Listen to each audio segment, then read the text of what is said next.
Headed to London this week.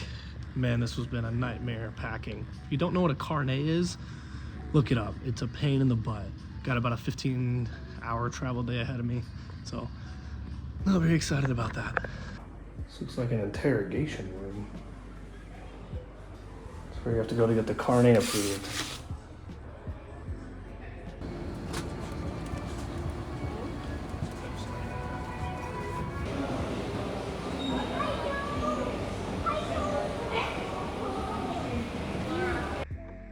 My room is 444. This might be the longest walk to my room I've ever had to make. This is actually crazy. The hotel is in the stadium itself. Wild.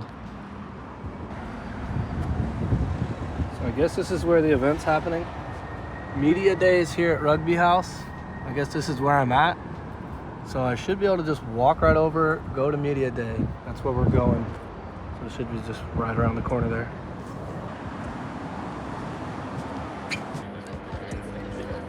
Wow, that's actually so sick though.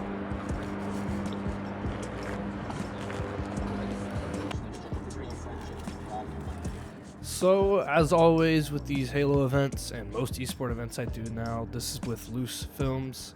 They are a company based out of Columbus, Ohio. They always bring me on to help out with these events. This media day was particularly cool because we had this rugby stadium to use as we pleased, and basically they decided to come up with this whole idea of, you know, using the stands and having them walk through the stands and do different things. They also got this absolute beast of a lens. It was like a 16 to 800 or something like that with like a 12x multiplier on there or something. It was absolutely insane. One of the cool parts here is the PA brought a bunch of different snacks from the UK that she thought we would like, and half of these were so good. My favorite part of doing these shoots is always getting to be the talent for the day whenever they're practicing the shots that they want to get. So me and Drew, the producer, are gonna have the most hype demo reel available one day if you ever need models to just look dope for practice. So like I say, it's a bunch of movement through the stands. It's using the texture of all the stands and just kind of using the width of the stadium and stuff. On the lens itself, it had a dial, like an electronic dial where he could crash zoom really fast actually, and it made for some really cool shots. And as opposed to like a lot of the other media days we got to do, this one just had a lot more movement and dynamics that we could use. So it was a lot of fun to watch him work. It's 10 o'clock here and about 4 o'clock back home in Texas. I completely forgot to get a US to UK adapter. Just spent 15 minutes walking to a store. They closed probably a minute before I got there. So I'm gonna have to wake up early in the morning, go get one, and get my batteries on the charger. Thankfully, call time isn't until like 11:30 tomorrow, so at least I have that going for me. But I'm gonna try to figure out something in the meantime to hopefully get my batteries charged, or at least one battery charged before tomorrow. Also kind of cool, today's my birthday, so turned 29 in London, which is kind of cool. Damn. There you go. Yep, look right here.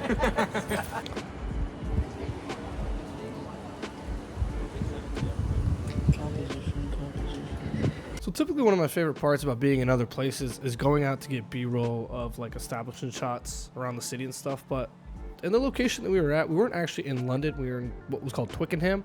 And there wasn't a ton around us to capture. There was like the, you know, iconic buses, a couple of the like phone booths and everything, but not a whole bunch to really capture the setting of London, which it wasn't my job to go do that. It's just always fun to do that. I did the best I could, obviously capturing shots of the big rugby statue they had out here, the stadium, things like that. So what makes this weekend so challenging is I'm actually filming for the event. And I'm filming for two separate teams that have hired me just to grab like content. Today is the most stressful day because both teams want interviews from some of their players. So it's finding spots, finding times, coordinating all that. It's really cool though because the people that hire me for the event, they know exactly what I'm doing and they're perfectly fine with it. They say as long as I get my stuff done for them, they don't care what I do on the side. So it's a great way to make extra money for one, and two, make those connections. So this is my setup for this event if you're curious. So I have the travel tripod that I bought when I was in Toronto. You could see that in the last vlog I did, or whenever I posted that. But this is the Manfrotto Be Free. Obviously I have my FX6 shotgun mic, my M1 monitor, but I'm not using the wireless capabilities, small mount batteries, yada yada. I have 3 of these small mount batteries, or V-mount batteries, small rig V-mount batteries. For my light setup, I have my Zhiyun Molus X100 because it's this big. I have 2 MCs. I also have to be sending off footage, so this time I brought my laptop. For Toronto, I brought just an iPad. It kind of made it a little challenging for what they needed, so we have the laptop this time, so I'll be plugging that in and using that for this event. And then I brought the 35mm Rokinon lens. I wanted to play around with that this event. I'm actually really enjoying not having zoom capability. It's making me rethink my shot, but I did bring the lens that I preach on all the time. Actually, it's in here. It's my Tamron 35-150 as well as my 14mm. So what's dope about this place is that it's in a rugby stadium here in London.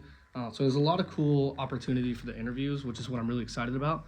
The downside is this light kit will probably serve my needs if I can find a power source close enough to where I'm doing this stuff. So the beautiful thing about this setup is it all fits in this travel bag. This is the only thing that's awkward. I look like an army radio man, but still have a little bit of room up here. Everything fits nice and neat in there. And then for the audio, I forgot to talk about this. I have my DJ lav mic with the little wired lav that I also bought in Toronto. So that's gonna be this. After today, once interviews are done, this will be out of here, these will be out of here, the lights will be out of here, and it frees up this pack again. So the thing is so goofy looking. This might be the coolest media pass I've gotten. It's like double braided. This is embossed.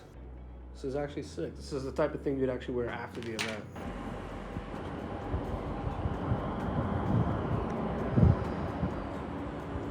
So a couple days ago, I did the interviews out here like I was showing, and something happened in between me going from the interviews to like the next day or whatever.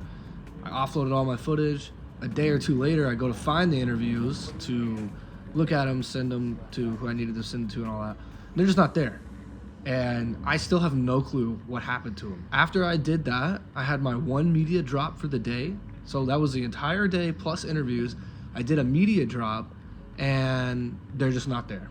Completely gone. There's like a gap in between the clips I shot before the interviews and then the next day when I shot the next set of interviews for the other team.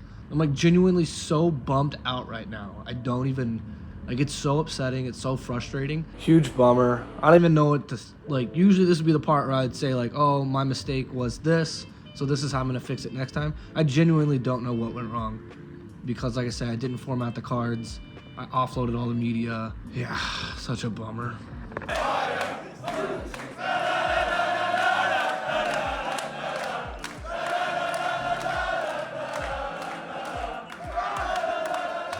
Out of any esport event I went to, this game right here was the funnest I've ever been a part of. The crowd was so cool. The EU chants are next level. This is the home crowd EU team versus the last event's winners.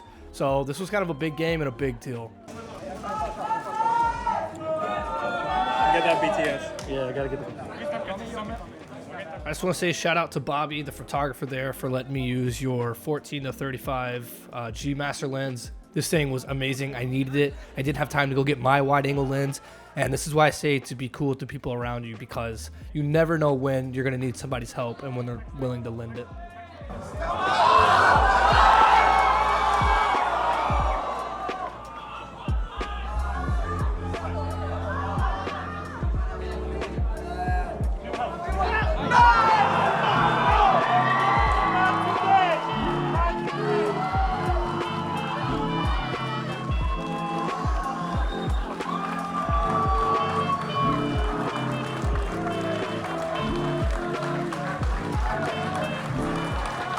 These events can be so stressful sometimes.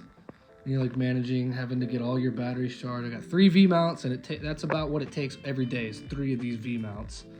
And just making sure all your footage is backed up. And again, I'm here with 2 teams and the venue itself, so it's like trying to make sure everybody's got their footage and uploading it and organizing it, like doing DIT stuff is just a lot of work. But I'm about to have a banger dinner. It's midnight right now. I haven't eaten in 5 hours, and your boy's got nobody's nuts and some chips. So if that ain't gonna get me a good night's sleep and have me rejuvenated for tomorrow, then 3 Red Bulls will. It felt like we could have won that series like 3-1 or even 3-0 if we just clutched up in like the OBJs that we had. We had them pretty locked up. It's just, I think us being like a newer roster. The North American teams, the players, the culture that surrounds Halo and gaming in general around the game. For me and for the community, I think it's a real landmark event to... This is actually such an elite setup spot. There's like so many ways you could shoot this. It's just been so much fun to try to find places to do interviews out here. Now we go film grand finals.